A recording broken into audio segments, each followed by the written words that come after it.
महाराष्ट्राचा। नमस्कार, मी गौरी। संध्या लाईव्ह मध्ये आपलं सगळ्यांचं स्वागत। माणिकराव कोकाटे यांच्या रोहित पवार यांनी विधान भवनात रमी खेळतानाचा व्हिडिओ व्हायरल केला। त्यानंतर कृषी मंत्री माणिकराव कोकाटे यांच्यावर सर्वच स्तरातून टीका होताना पाहायला मिळत आहे।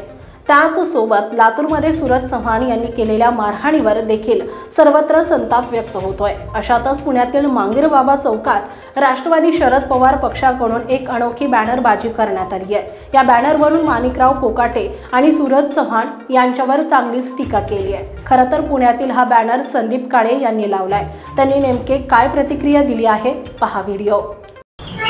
काल महाराष्ट्र राज्याच्या कृषी मंत्र्यांनी म्हणजे विधान भवनातली त्यांची जी व्हिडिओ व्हायरल झाली जंगली रमी खेळतानाची, तर ती व्हिडिओ पाहून म्हणजे लोकांनी हे झालं, व्हायरल झाल्याच्या नंतर त्यांनी असं सांगितलं की स्किप करत होतो, ते प्रत्यक्ष म्हणजे खेळताना दिसत आहेत। आणि खेळताना दिसल्याच्या नंतरची छावा संघटनेने त्याची दखल घेतली, त्यांना निवेदन दिलं सुनील तटकरे यांना की बाबा त्यांच्यावर कारवाई करावी म्हणून। कारवाई न करता त्यांनी थेट त्यांच्यावरती निवेदन दिल्याच्या नंतर मारहाण केली।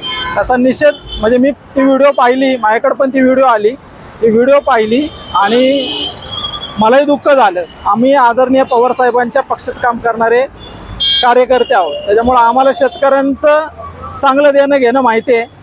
आम्ही पण शेतकऱ्यांच्या बाजूने कायम म्हणजे काम करणारे कार्यकर्ते आहोत। त्याचा निषेध म्हणून मी हे बॅनर लावलेले आहेत। आणि कृषी मंत्र्यांनी म्हणजे एकतर राजीनामा द्यावा आपल्या पदाचा आणि जंगली रमीचा ब्रँड अँबॅसेडर व्हावा, आमचा त्यांना फुल सपोर्ट राहील त्यासाठी, म्हणून मी ते बॅनर लावलेले आहे। ताज्या आणि महत्त्वपूर्ण बातम्या पाहण्यासाठी आजच आमच्या संध्या लाईव्ह न्यूज चॅनलला YouTube वर सबस्क्राइब करा आणि बेल आयकॉन प्रेस करा।